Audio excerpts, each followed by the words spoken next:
why is there so much research on this? And yet no doctors are talking about this in their offices. How red light therapy helps is to activate the mitochondria. Our mitochondria has these antennas that picks up light, and when it picks up the light, it activates processes inside the mitochondria to then produce more ATP, the energy currency. And because of our modern day lifestyle, the stress, more diet, and toxins, the mitochondria is dampened. It's now not able to function. That's why we have so many symptoms like brain fog, fatigue. And when we provide mitochondria with light, it can actually mitigate some of that dampening from our environmental stresses. There's so many papers on red light therapy, over 2,000 papers. If you type into PubMed, photobiomodulation, and the name of anything that you're trying to help, any health condition, you would probably see a paper on it.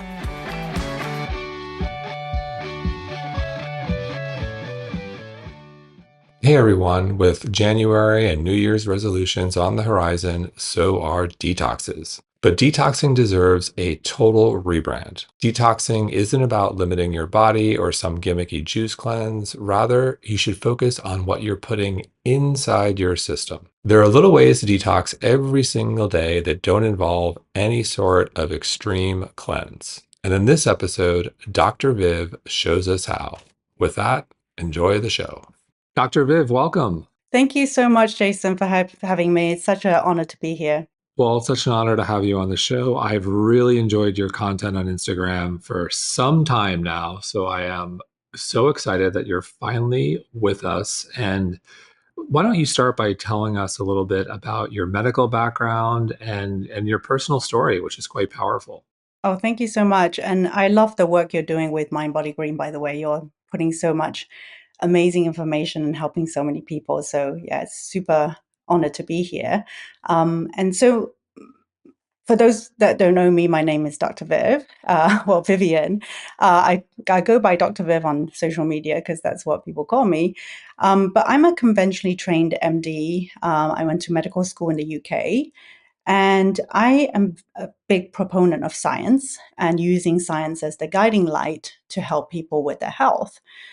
But through my own journey, through my own family's health journey, I started to realize that although medical school equipped me with a very good toolbox of symptom relief, so, treatments that helped people relieve their symptoms, we weren't very good at getting to root causes, and therefore we weren't very good at giving people long-term relief from their symptoms.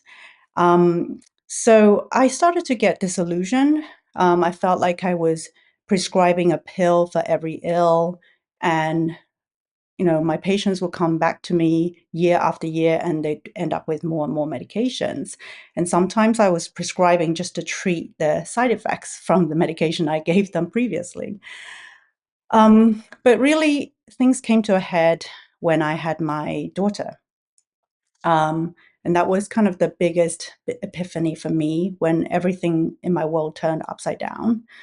So she had to be hospitalized when she was just 8 weeks old.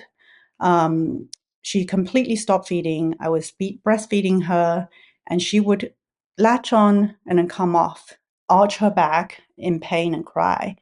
And nobody could figure out what was wrong with her, including me. So she had this team of pediatricians, um, top pediatricians in London looking after her, and they couldn't figure out what was wrong with her. So we had to put a tube down into her stomach to feed her in order to keep her alive. I can still remember that moment, like the struggle on her face when they passed the tube through her nose into her stomach. Her cry. I felt like the biggest failure. I felt like I felt her as a mom, as a doctor, and there she was, the one person I wanted to help the most in the world, and I couldn't help. And that really, it was like a switch had turned on in my head. And I suddenly realized there was so much missing from my medical training that I had to now learn. And the the urgency of that situation was that I had to look for answers to help her. So I did what I knew best, which is to dig back into the literature, the science, the textbooks, and I came across a paper that described her symptoms, published in 1983, and related her symptoms to cow's milk protein allergy. It was This was 14 years ago, so it was not talked about back then. None of her doctors believed me when I presented this to them, but they eventually agreed to let me switch her milk. So we switched her to a hypoallergenic formula called Nucate, and within a week she was better. So that was kind of the first step for me to take to segue into what I do now. I'm not saying that conventional medicine doesn't have a place, not at all. I think it has a very important place, but we are also missing a very important, or missing lots of important tools that we could be using in conventional medicine when we're not considering other things like lifestyle nutrition. It's a powerful story. How's your daughter today? How's she feeling? How old is she now? She's 14 now. She's doing really well. She actually was subsequently, after that hospitalization, diagnosed with peanut allergy as well, which I was told would be lifelong, but she grew out of that when she was 4 years old. She's completely grown out of her allergies and she's thriving and doing really well now. So yeah, and that's why I'm so passionate about what I do.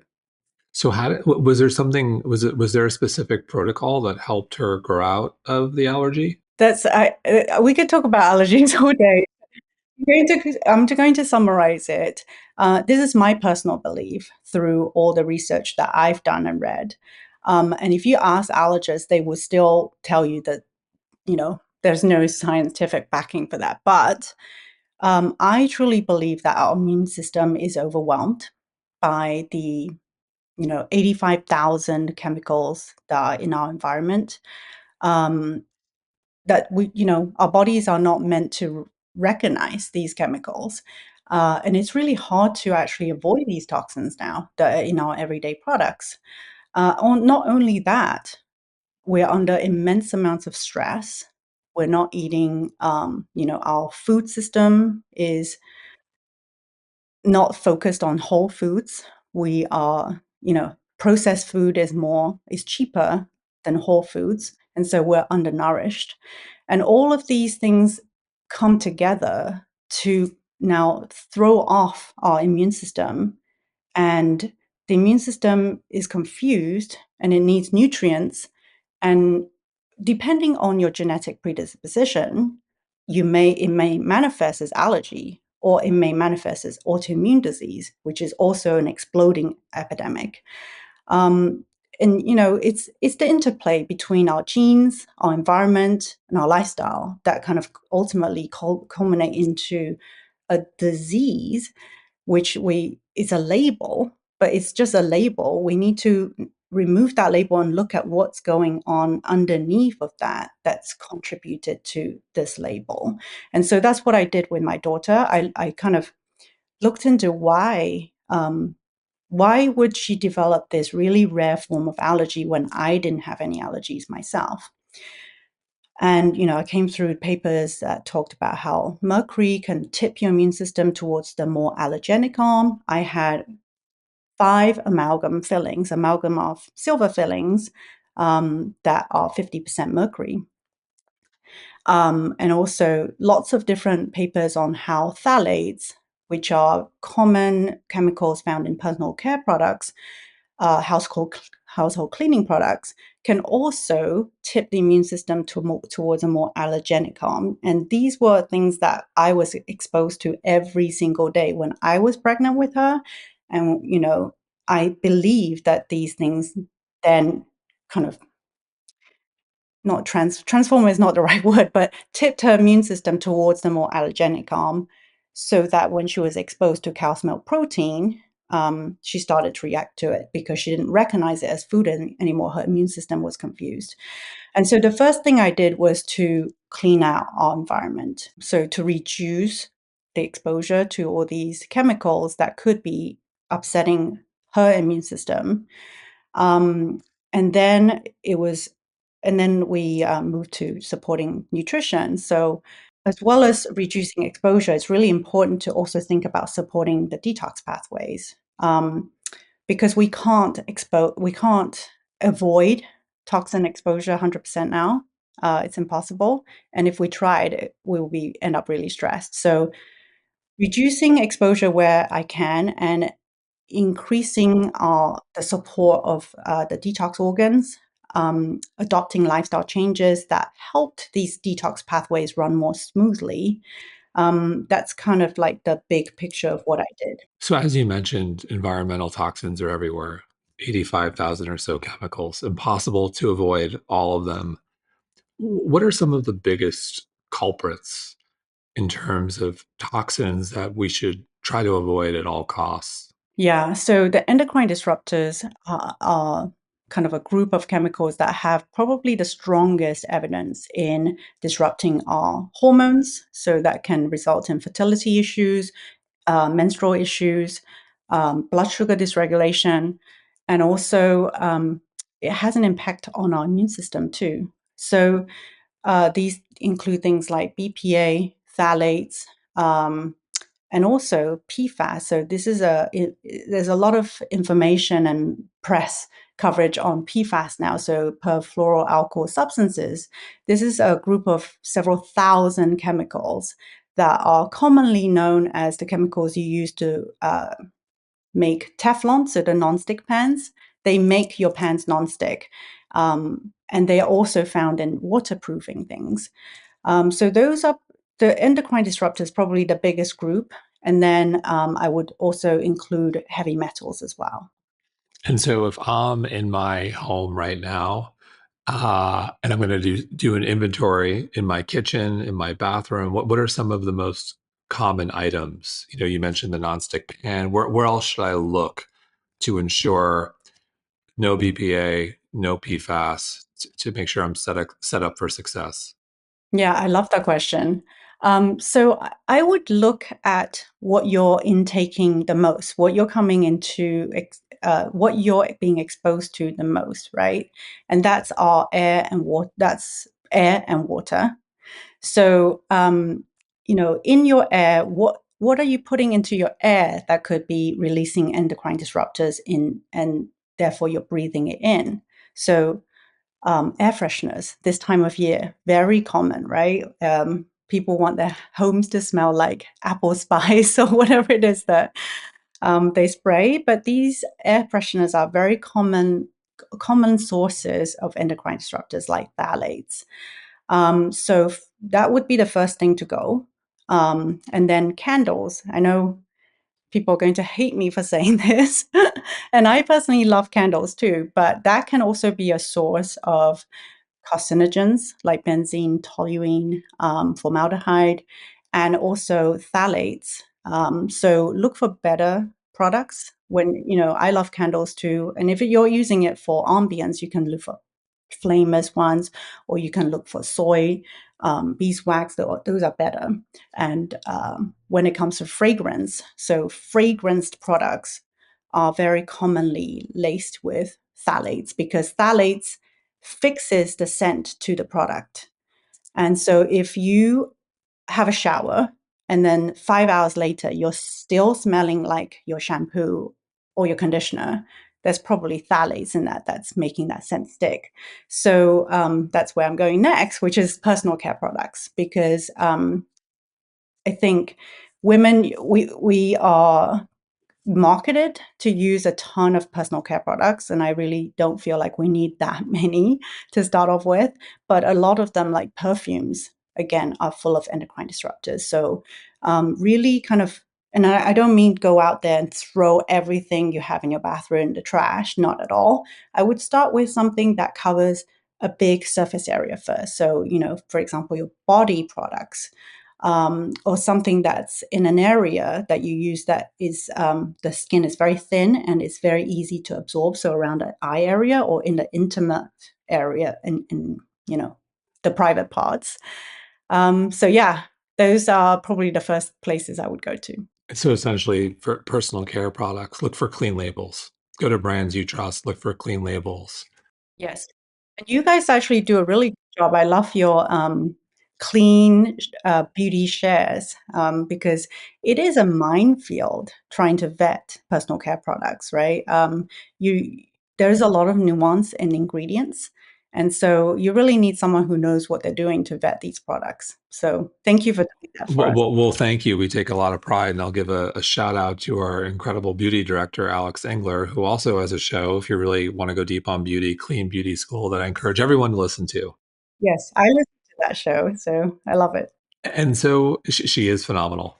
And look, like you said, there are a couple ways to think about this. One is limiting exposure to these environmental toxins and understanding that you just can't eliminate it completely. It's impossible. 85,000 chemicals, you can't do it. But you can minimize some of the bigger ones. And then there's the detoxification piece, supporting our detox pathways. Can you talk a lot about detoxes?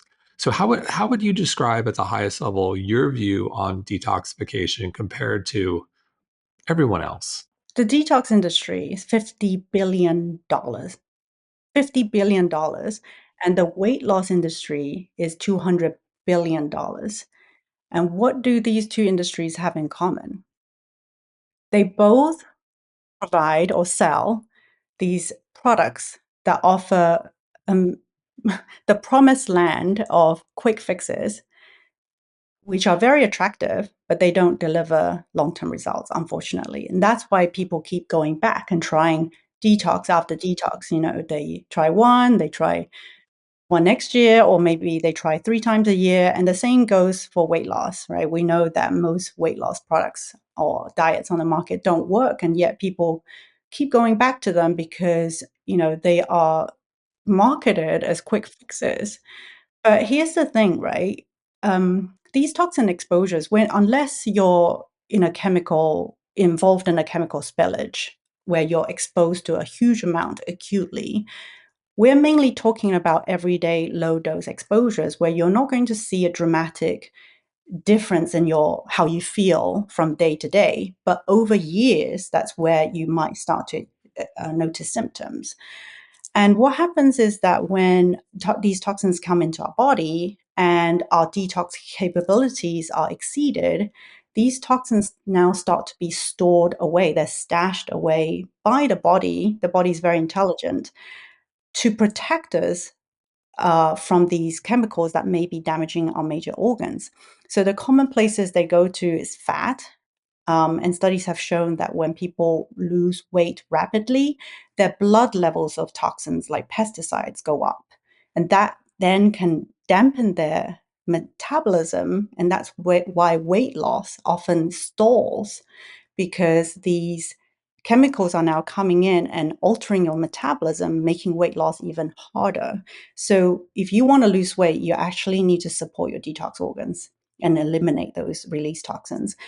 But more than that, if you think about the fact that the body's now snatching away these toxins on a daily basis, so they're in storage, you can't expect to use a product that promises you to detox over 7 days and expect your body to be clean and 100% toxic free. That's just not the case. So if you go out grocery shopping and you come home with a lot of shopping, a lot of groceries, you're putting it into your fridge. Now your fridge is full, you're going to put it in the freezer, and that's what the body does with the toxins, it stores it away. You can't expect to take all the food out of freezer and eat it right away, right? That's just not going to happen. It takes time, and the body needs time. The body needs you to nourish it in order to detox effectively. And so I actually liken our detox pathways or how we detox to a marble run. So the marbles are the toxins coming into the body, and they go through the different stations, right? And then eventually, ideally, they end up at the bottom out of the marble run. But because of modern day lifestyle, our poor diet, stress, a lot of the rungs on that marble run are blocked. And these are our detox pathways. When these detox pathways are blocked, toxins now cannot exit that marble run. They start to accumulate. And that's why a lot of people experience detox reactions. They might break out, they feel tired, they have headaches. These are not normal reactions. These are symptoms your body is telling you that your detox pathways are blocked, they're overwhelmed, and you need to support them. So, in other words, detox isn't a quick fix. It's not a way to lose weight quickly. A detox is something, or natural detoxification is something that we should focus on daily. It should be part of our everyday lives. I love that. And so, how do we, if we think about lifestyle nutrition, what are some of the things we can do to support our natural detoxification process every day? Yeah. And what I'm going to say is probably going to, most people will be like, oh, that's that's too easy. It won't work. But I can tell you through having helped thousands of people, it does work. And you don't need to spend lots and lots of money on these detox protocols. You can actually start by doing these low hanging fruits. So the first thing is you got to poop, right? So I know like doctors love talking about poop, right? You probably get a lot of it, but poop is such an important exit um, pathway for these toxins. And actually, when your liver has done its job of neutralizing or breaking down toxins that you encounter, these toxins are sent to the gut to be eliminated. Now, if you're not pooping, these toxins are reabsorbed back into the body. So you're not actually detoxing at all. And this is the mistake I see people make over and over again when they want to detox come January. Lots of people will be rushing out to buy liver detoxes or whatever supplements are marketed for detox. A lot of them target the liver, but it's not supporting the exit pathway, which is the gut, right? And if you're constipated or if you have an unhealthy balance of bacteria that is actually sabotaging that exit of toxins, then you're reabsorbing toxins and you're not actually detoxifying your body at all. So, you got to poop every day. Poop once or twice a day. And sorry to be graphic, but what your poop looks like is really important because a lot of people come to me and they say, yeah, I poop. And then I ask them what it actually looks like. And they're not pooping. Your poop needs to look like a long sausage. Um, and if it doesn't, you're not pooping properly. If it's rabbits, if it's not formed, if it's watery, there's something going on in your gut. You've got to work on your gut health first before you do anything else. And so, what else, in addition to pooping, we can do to ensure that we are detoxing daily? Yeah, moving your body. So, moving your body daily, going for a walk, running, yoga, jumping up and down on your kids' trampoline, those are great things to support detox because um, our lymph system is a really important part of detox pathways. It actually helps to carry toxins away from the cell into our detox organs and then carry them to the exit pathways. Now, the lymph system doesn't have a pump, unlike our circulatory system. So, if you don't move your body, the fluid in the lymph is stagnant. It doesn't move. So now toxins are not moving to where they should be, and you're not detoxifying. So moving your body regularly throughout the day. So what I call exercise snacks. You don't need to go out and do 2 hours of workouts. Every hour, just do jumping jacks for a minute or something like that. If you're because we most of us have desk jobs now. We're at the computer, a few hours a day. Get up every hour and move your body whatever way you can. What role does mitochondrial health play in all of this? Yeah, that's a great question. So detox, liver detox, let's take that as an example, actually requires a lot of energy, ATP. So ATP is the currency of energy in our body. And every cell, with the exception of red blood cells, have mitochondria because every cell needs energy in the form of ATP to do its job properly. So in the liver cells need ATP in order to do the process of detoxification. And one of the ways toxins sabotage our detox pathways and cause symptoms is by damaging the mitochondria. So, toxins can actually directly poison the mitochondria. They can also affect our brain cells. So, these can actually directly then cause us to feel brain fogged, fatigued, and so one of the ways to kind of overcome that is to support your mitochondria. Because then when your mitochondria can produce more energy, it can help then to break down these toxins more effectively. And how do we support our mitochondrial health? It's a little bit of a catch-22 because, reducing toxins can damage our mitochondria, and therefore reducing toxins is a really important step. So we talked about that. Um, Nutrition is really, really important for mitochondria. So mitochondria takes the nutrients from the food we eat to produce energy for us. And if you're nutrient deficient, that process is not efficient. And what's really interesting is that we haven't talked about one of the most important inhibitors of detoxification, which is stress. And mitochondria actually dampens mitochondria function as well. When you're in a stressful situation, your body doesn't know whether it's mental stress or physical stress. And your body might think that you're faced with a saber-toothed tiger and you're trying to save your life and wants you to save your life. And so it diverts energy and resources away from processes like detoxification to your muscle to help you run away.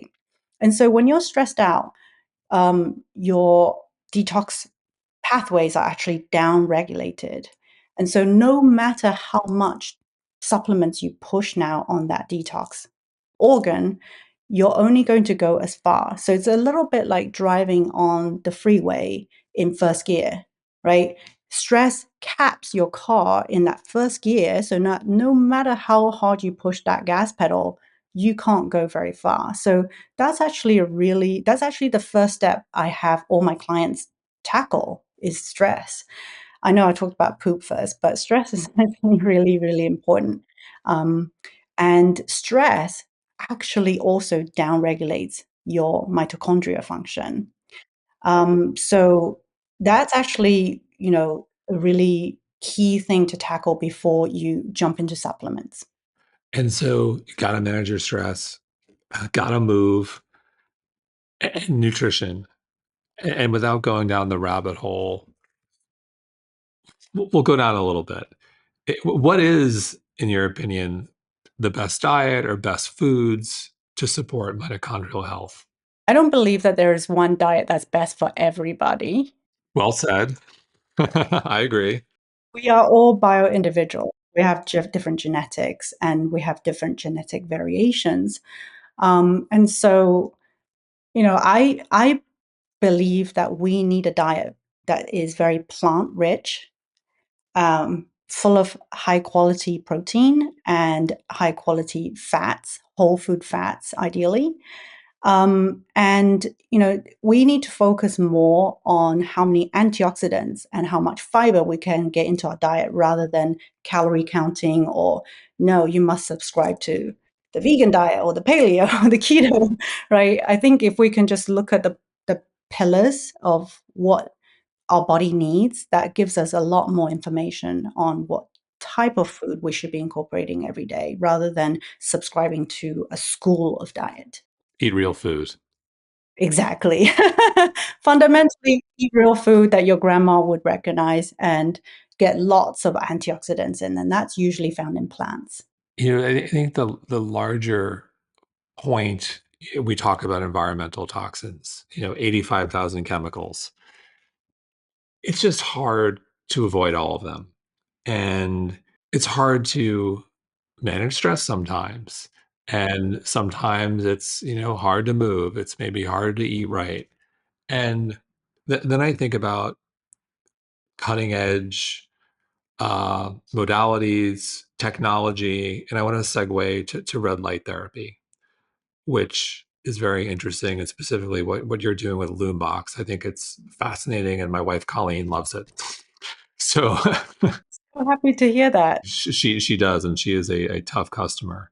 Um, so can you talk? 'Cause it keeps on coming up, uh, and I do think it's on the cutting edge. So can you talk a little bit about red light therapy and mitochondrial health, and then and segue to what you're doing with Loombox? Of course. Thank you for your kind words. That really means the world to me. So, red light therapy is really interesting because I was a super skeptic of red light therapy. 6 years ago, I came across a lot of research on red light therapy and how it can help with anti-aging by supporting collagen. So I got one, and I was using it on my face. And I did see a difference, but it really didn't pique enough interest in me for me to do anything further. But then my dad was bedbound with pain. So he was diagnosed with sciatica. Sure. I've had sciatica. It's terrible.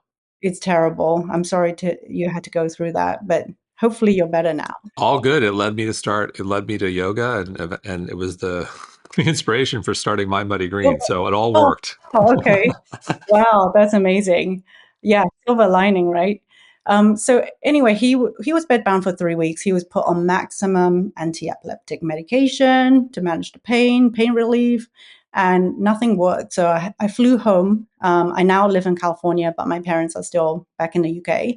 So I flew home and I brought the red light therapy machine with me because I thought, well, I had read about pain relief and inflammation. So let me see if it works. It can't hurt, right? So I had him try it. And after a week, he was up walking. And after 3 weeks, he was back to normal. Now, he didn't have sciatica. When I got home, I actually diagnosed him properly. He had a muscular disorder called piriformis syndrome, which can actually mimic sciatica in many ways. Regardless, it was muscle inflammation that caused a lot of pain where he was bedbound. And he wasn't helped by any of the modalities that his doctor gave him. So of course, I did food as medicine. We did an anti-inflammatory diet, introduced lots of anti-inflammatory foods like turmeric, ginger into his diet, as well as removing inflammatory foods. And then, optimizing sleep, which is really important because melatonin is actually the guardian angel of your mitochondria. It helps protect your mitochondria, and therefore it's really important in tissue recovery. And so all of that together helped him heal. Not saying red light therapy alone is a magic cure, but it's a very, very powerful tool. And that's what opened my eyes to what could, what else could it help with. So when I started investigating more, I just there's so many papers on red light therapy, over 2,000 papers. If you type into PubMed, photobiomodulation, and the name of anything that you're trying to help, um, any health condition, you would probably see a paper on it. Fascinating. Yeah, it was mind blowing for me. Um, and again, I was that place where I thought, why is there so much research on this, and yet no doctors are talking about this in their offices? Um, and anyway, I did a lot more digging, and I realized that what fundamentally how red light therapy helps um, is to activate the mitochondria. So our mitochondria has these antennas, kind of like the the antenna that picks up light, and when it picks up the light, it activates processes inside the mitochondria to then produce more ATP, the energy currency. And because of our modern day lifestyle, the stress, poor diet, um, and toxins, the mitochondria is dampened. It's now not able to function. That's why we have so many symptoms like brain fog, fatigue. And when we provide mitochondria with light, it can actually mitigate some of that dampening from our environmental stresses. So yeah, I think it's a really helpful tool that can actually help us when we're really busy and we don't have time to do all the things that we should be doing as an adjunct. And can you talk a little bit more about Loombox specifically? Because again, Colleen loves it, and she doesn't love a lot of products, and she loves Loombox. And so, can you talk a little bit more about your technology and what's in it, and just describe to people also a little bit about red light therapy, because I still don't think people can really wrap their head around what it is, what it looks like, and so walk us through all of it. Right. So if you think about red light therapy, I think most of the time you're thinking a lot of people see these big panels, right? And those are good because they provide a lot of energy at once, but they're not very versatile to use. Like, for example, I don't use big panels myself. I prefer targeted red light therapy. So I wanted to create something that people will use. That's the most important thing because I have a big panel at home which I never use, and I'm always sitting on the couch thinking, oh, I wish I could do some red light therapy now, and then I didn't have a device that was powerful enough because most of the portable devices on the market, because they're battery operated, the light power comes from a battery. It cannot deliver a very high irradiance. And a high irradiance means that you get more tissue penetration, so more light will reach deeper into your tissue. So, for example, in a joint, that would be more helpful. And it also means that you can use it for less time to get the same benefit. And that's always a win, right? When we're busy. So, I wanted to make a portable device that was really powerful, but battery operated. So, I created something that was bigger than the standard portable unit because I wanted to do my whole face and neck at the same time. I don't have time to, sit there and do my face first and then neck. And I wanted to make something that was powerful so that I only needed to use it 5 minutes a day and get the benefits. I also wanted to incorporate the two wavelengths that have been the most studied in the literature. So that's red and near infrared. And I wanted every single bulb to deliver both these frequencies. So basically, I wanted everybody to be able to access this thing, use it because it's not taking that much of their time. And that's why I created Loombox because there wasn't one on the market. And it took me 2 years because I wanted to make sure it definitely can deliver the irradiance that we want it to deliver. And I wanted to create something that has been tested for safety. And that's really important to me. And testing, I'm sure you know, with your supplements takes a very long time. So that's why it took me 2 years to get all the testing done, register it with the FDA.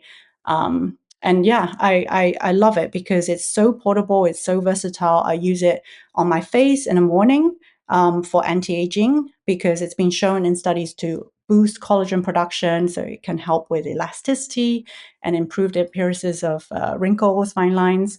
And also has been shown to help with inflammation. So a lot of people with acne actually also see benefit, psoriasis as well.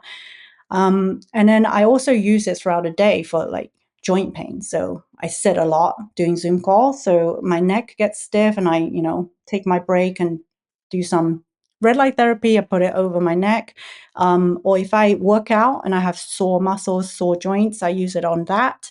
When my kids come home and they've tripped over at school with a big wound on their legs as they do, I put red light therapy on that. And actually, my husband tore his calf muscle playing tennis a few months ago, and he used a Loombox. And his orthopedic surgeon was so pleased with how quickly he recovered. And I try to kind of show him the studies on red light therapy and recovery, but he wasn't interested, unfortunately. But it helped my husband too. So it sounds like anyone who's interested in recovery in the broadest definition of that word should consider red light therapy. Yeah, because ultimately, I mean, it sounds like snake oil, isn't it? It Like, does. It does. And look, like it's been around. I had the same reaction for a long time, and it's hard to ignore all the literature that's available right now, and it's also hard to ignore the all the great work you've done being registered. Look, it's the Wild West out there, and whether it's supplements or selling devices, a lot of people take shortcuts with testing. Um, you're registered with the FDA. Well, all red That's light real. devices should be, Yeah, because that is, what you're supposed to do if you have a wellness device. supposed to do. Right, exactly. But you sell it as a lamp, uh, and get away with it. But my brand. I don't like that. So, and I use this. We have three in our home, and I use this on my own family. I needed to make sure that it's safe. I don't want anything to happen to my own family from using my red light therapy device, and I want it to be effective. So I wanted to lab test it. So it's in a pristine lab condition and tested for irradiance rather than, using a handheld light meter to measure like where, the ambient light can interfere with that reading. So we'll obviously we'll leave a link for everyone in the show notes to Loombox because we genuinely love the product. Um, I'm curious, what else, in your opinion, is on the cutting edge? To me, red light therapy was for a while. There was this literature out there that I don't think enough people were paying attention to, and the medical community, the Western medical community, wasn't at all. What else, in your opinion, is out there that we're just, maybe a little bit under the radar that's on the cutting edge? Maybe the science is early, maybe the science is established and we're just not paying attention to it. What do you think's interesting? I think what's really interesting is what's going on in our mind. Trauma, yes, we talked about that. And I really feel like more and more we're going to see modern medicine move back towards nature.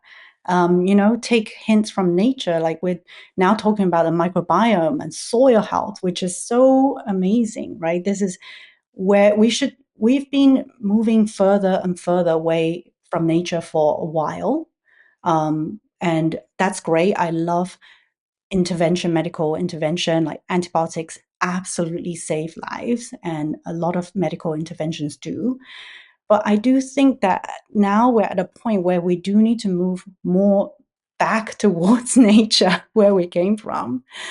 And so, balancing the nervous system, I think, is huge. And, there's so many different devices now in the market to help us do that, because I personally believe that unless our nervous system is in that balanced state where we're spending most of the time in a calm, parasympathetic dominant state, no matter what you do, no matter what expensive supplement you throw at the body cannot heal. It's a great point. I think of sleep, for example. So many people struggle with sleep, and there are tons of sleep aids.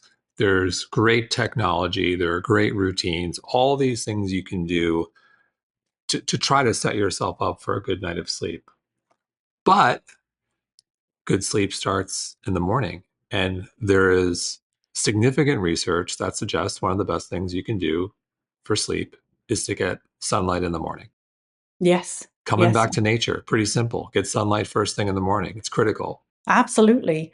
And, rebalancing the nervous system again, because a lot of people can't sleep because they have a very high cortisol level at night still, when cortisol should be low, right? And if cortisol is high because you're stressed out, then that actually inhibits melatonin production and release. And if you don't have melatonin, then of course you can't sleep. And if you sleep, the quality of sleep is not there. You can't get that deep sleep, which is restorative. That's when your brain actually detoxifies. And that's when your liver can really work. And that's when melatonin comes out and support and repair your mitochondria so that the next day your mitochondria can work at its optimal function for you. Yeah. So I think going, as a very backed, science based person, I think nature has a lot of fascinating science that if we just stopped and watched, we will learn a lot. When I first qualified as an MD, gosh, I'm going to show my age now, but more than 20 years ago, um, I I was mocked for talking about meditation. Oh, you're like you tree hugger, they called me. And now there's a lot of research on meditation and how it can actually improve brain health. And I think we're going to see a lot more of that come back in. And I think the most important thing to remember is that your body innately knows what it needs to do to heal. The body is very intelligent, but we need to provide the nutrients it needs, the lifestyle it needs in order to do the functions that it wants to do to help us heal. And a lot of the time we're standing in its way with the stress. And I'm not saying it's easy. It is definitely not easy, and I get it. Like, I'm stressed a lot of the time, but I think it's just being aware and catching yourself, right? And saying, I've had a really long day. I haven't moved my body at all. Let me just, quickly do 10 minutes of yoga, like just doing what you can. And then incorporating some kind of stress reduction into your routine would be really, really beneficial. And for you, is that meditation or yoga? I actually really love breath work. And, we talked about mitochondria earlier. I'm doing this breath work. Do you know Wim Hof? Of course. He's been on the show. He's a little too intense for me personally, but he is an inspiring person. Yeah, definitely. So I'm really into breath holding. So definitely check with your doctor if you have health conditions, but breath holding to improve mitochondrial health, because it's another kind of hormetic stress, right? So hormetic stress is the right amount of stress on your body that improves the function of the cell rather than destroy it. So exercise is a really interesting hormetic stress, right? So the right amount of exercise can improve your health, but you don't want to overdo it where you're causing damage. So yeah, I do breath work, 5-10 minutes. That really balances my nervous system. And then when I have time, like for longer meditations, I'll do like a 20-minute meditation. Yeah, I'm more of the inhale for two, exhale for four in terms of breath work, and I'll try to do 5 to 10 minutes of Vedic meditation or TM um, daily if I can. Yeah, I really want to try that. So you mentioned hormetic stressors. Do you have a point of view on a lot of people are excited about hot cold therapy, whether that's the cold plunges or the cold showers or saunas? Do you have a point of view? Oh, yes. There's a lot of evidence behind sauna therapy. I personally haven't delved too deep into cold plunges yet. But yeah, that's another hormetic stress, right? But there is a lot of research on sauna therapy now, where if you're raising your core body temperature, you're actually triggering lots of cascades of physiological, biological processes in your body. For example, boosting BDNF, which is a chemical that can enhance brain health, but also things like serotonin, endorphins can be released that makes you feel good.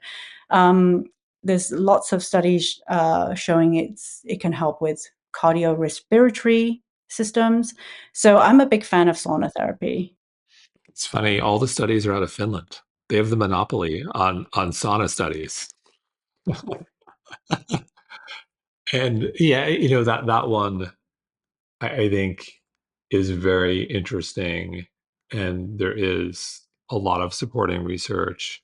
And cold therapy too is quite interesting. That one, I am not a fan of the cold, but the combination of both is very powerful in terms of the hormetic stressor. Yeah, I really love the combination of cold, and actually, um, I really love alternating Loombox with cold. If I have something acute, I actually do Loombox 10 minutes, and then I put an ice pack on the area right away. and alternate that, because I feel like the alternation is almost kind of like a synergistic effect. That's actually very interesting too, because look, the problem, the saunas are great, but they're not accessible. They're expensive. If you can afford one or have the space to put in your home, it's amazing. Or maybe you have access through a gym or YMCA, but they're not accessible. And so, with cold, at least, cold plunges are expensive. You may not have the space to put in your home, but you could do a cold shower, which is kind of painful, but you can do it. So you can kind of hack it or fill up your tub. You can hack it, but it's hard to hack the hot piece because a hot shower will burn you. But it's interesting, Loombox can be a little bit of a hack. Right. It definitely is. And I think it's, yeah, like you said, it's about what you can incorporate, right? Just making what works for you at the place you're at, because we're all at different places. But if you can't afford a sauna, exercise is great. Um, Exercise is free, right? And I know time is an investment. And you need to invest time in exercise, but going out for a run, that will get your sweating and get your core body temperature up as well. And that is a great way to actually get the lymph flowing. And we know studies have shown that sweat, no matter how you sweat, contains contaminants like heavy metals, PCB. So you are sweating out toxins no matter how you sweat. So if you can't do sauna, exercise. Do any form of exercise, whatever brings you joy. Just make sure you're moving, make sure you're getting your heart rate up. Um, I hate running, so I don't run, but I'll take the stairs all the time. I have a rule, less than 5 flights, I take the stairs. It also helps that I hate elevators. Um, and once a week, we live in a condo building here. There's 23 floors. Once a week, I'll go to the top and back. Oh, wow. But Wow. here's the thing, it's hard, and I was very sore the first time I did it. But you know what's interesting? It took me 5 minutes, and I wasn't running. I was just walking at a fast pace. So if you think about time, if it took me 5 minutes to get to the top, that's not a lot of time. No, that's not a lot of time at all. And you've just given yourself a very great dose of hormetic stress to then boost the mitochondria. Yeah. And so, I think one in terms of overall theme, I think what we've talked about today to some degree is a lot of this stuff is, back to the basics. If you think about eating real food, make sure you move, try to eliminate exposure to toxins, make sure you poop, make sure the poop looks good, pull out that Bristol chart, make sure you're getting that right shape. Um, and I think combined with some of the cutting edge technology, red light therapy, um, hot cold is a throwback. That's easy. A lot of this stuff, I'm excited where the space is going. I think we're combining a lot of cutting edge technology with ancient practices, if you will, a lot of common sense. Right, exactly. I think that that's exactly why I'm so excited too, because I really want to encourage everybody to move away from thinking that your body needs a load of expensive supplements or protocols, right? Because your body if we go back to the ancient wisdom and trust in our bodies and then just implement these pillars that you just talked about, which mostly are free, you can really go very far. And that's what I teach all the time. And, I have a course that actually sets down all the pillars, the lifestyle pillars, the food, and that's where you start. And then if we want to add supplements, you can, and they should be targeted. But only once you've opened up your detox pathways do you add in the supplements. Agreed. By the way, I do love your supplement. Oh, our daily detox. Daily detox, I really love it. It has the key ingredients that I look for in a liver support. So yeah, it's really good. NAC. NAC, selenium, which Yeah. a lot of people forget. And milk thistle. Yeah. And milk thistle is tested. A lot of milk thistle is contaminated. So I don't like recommending. We share a passion for testing, which Yes, definitely. I bugged your chief of products several times with my very persistent questions, but I'm so happy they were able to show me the Yes, responses I wanted. you're referring to Dr. Ashley, who is our director of or VP of Scientific Affairs, who is a PhD in RD, and we all share a passion for testing and transparency. So that's I don't share supplements. Rarely, very rarely share supplements on my Instagram, but yours yours is an exception. well, thank you. That means a lot. I've been following you for quite some time on Instagram, so I know you have real standards. And look, like even though I love supplements, it all starts with food. It all starts with nutrition. You can't supplement your way out of a bad diet. Start with the foundational practices in terms of nutrition and lifestyle, see where the gaps are, and then supplement where you need to. But for some people, if you don't have a deficiency or you don't have a gap, you don't need a supplement for that. And then for others, if you need a supplement, take the supplement if you have a gap. But it all starts with the foundation. Absolutely. Get the car into the right gear first with lifestyle and diet, and then you can, put in the fancy fuel if you want. I love it. I love it. And so, in closing, I know you have a quiz, which is super cool. Can you tell people where they can find the quiz? And we'll put it in the show notes as well. Thank you so much for asking. So, if you are curious whether your detox pathways may be blocked, I have a quiz to help you. So, the URL for that is joindetoxright.com/quiz. So, that's joindetoxright.com/quiz.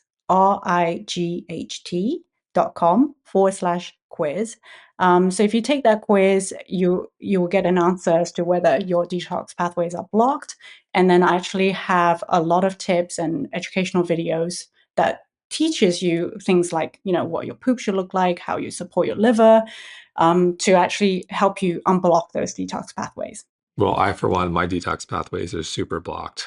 I did a lot of expensive testing to find out they were, but they are very blocked, which is one of the inspirations for our product. Dr. Viv, thank you so much. Thank you so much, Jason.